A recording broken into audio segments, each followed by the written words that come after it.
തിരക്കൊഴിഞ്ഞ സന്നിധാനം ഇന്നലെ മല ചവിട്ടിയത് 62,000-ഓളം മാത്രം ഭക്തരാണ്. സ്പോട്ട് ബുക്കിംഗ് സംവിധാനം നിർത്തലാക്കിയ തീരുമാനത്തിനെതിരെ പ്രതിഷേധം ശക്തമാവുകയാണ്. അരവണ പ്രതിസന്ധിയും മാറ്റമില്ലാതെ തുടരുന്നു. സന്നിധാനത്ത് നിന്ന് ആനന്ദ് പുതൂർ തയ്യാറാക്കിയ റിപ്പോർട്ട് കാണാം.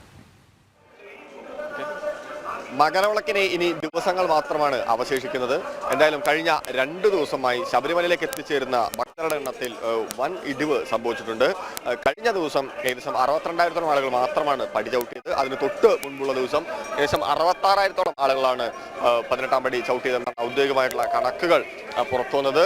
അതായത് ഈ മണ്ഡലകാലത്തിലെ മകരവിളക്കിന് വേണ്ടി നട തുറന്ന ദിവസം മുതൽ ശരാശരി 90,000-ലധികം, അതായത് ഏകദേശം 1,00,000-ഓളം ആളുകൾ വന്നുകൊണ്ടിരുന്ന ഒരു സ്ഥാനത്താണ് ഇത്തരത്തിൽ ഒരു തിരക്ക് 2 ദിവസത്തോടു കൂടി ഇടിവുണ്ട് സംഭവിച്ചിട്ടുള്ളത്. അതായത് 10-ാം തീയതിക്ക് ശേഷം സ്പോട്ട് ബുക്കിംഗ് സംവിധാനം ഒഴിവാക്കാനുള്ള ഒരു തീരുമാനത്തിലേക്ക് ദേവസ്വം ബോർഡ് എത്തിയിരുന്നു.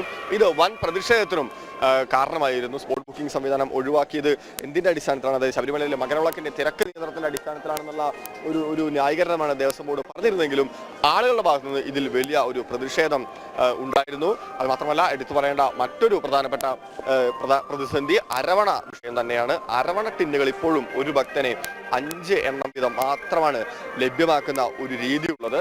ഈ നിയന്ത്രണങ്ങൾ പൂർണ്ണമായും എടുത്തു മാറ്റുമെന്ന് ദേവസ്വം ബോർഡ് അവകാശപ്പെട്ടിരുന്നെങ്കിലും അല്ലെങ്കിൽ അറിയിച്ചിരുന്നെങ്കിലും അതിൽ ഇപ്പോഴും ആ പ്രശ്നത്തിന് പൂർണ്ണ പ്രതിസന്ധി പരിഹാരം ഉണ്ടായിട്ടില്ല എന്ന് തന്നെയാണ് നമുക്ക് മനസ്സിലാക്കാൻ വേണ്ടി സാധിക്കുന്നത്.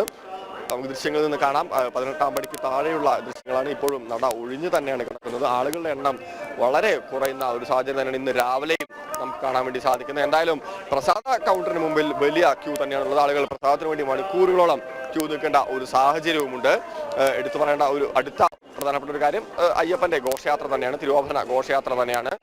രാവിലെ 7 മണി മുതൽ തന്നെ പന്തളം കൊട്ടാരത്തിൽ തിരുവാഭരണപ്പെട്ടി തീർത്ഥാടകർക്ക് വേണ്ടി ദർശനം നടത്തുന്നുണ്ട്.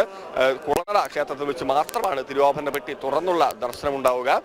തുടർന്ന് വലിയ കോയിക്കൽ ക്ഷേത്രത്തിലെയും പന്തളം കൊട്ടാരത്തിലെയും ആചാരപരമായ ചടങ്ങുകൾ ഇത്തവണ ഉണ്ടാവില്ല.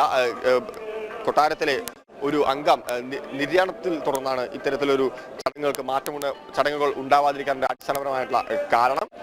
കുളത്തിന ഗംഗാധരപിള്ള സ്വാമിയാണ് ഈ സംഘത്തിലെ ഗുരുസ്വാമി. 15-ാം തീയതി വൈകിട്ട് ദീപാരാധനയ്ക്ക് മുമ്പായി തിരുവാഭരണം സന്നിധാനത്ത് എത്തിച്ചേരും എന്ന് തന്നെയാണ് നമുക്ക് അറിയാൻ വേണ്ടി സാധിക്കുന്നത്. എന്തായാലും മകരവിളക്കിന് ദിവസങ്ങൾ മാത്രം ബാക്കി നിൽക്കുമ്പോൾ ആളുകൾ ശബരിമലയിലേക്ക് വന്ന് ഒഴുകും എന്നുള്ള ഒരു പ്രതീക്ഷയിൽ തന്നെയാണ് ദേവസ്വം ബോർഡ് ഇപ്പോഴും നിൽക്കുന്നത്. ഏകദേശം 1 ലക്ഷം മുതൽ 2 ലക്ഷം വരെ ആളുകളെയാണ് സന്നിധാനത്ത് ദേവസ്വം ബോർഡ് പ്രതീക്ഷിക്കുന്നത്.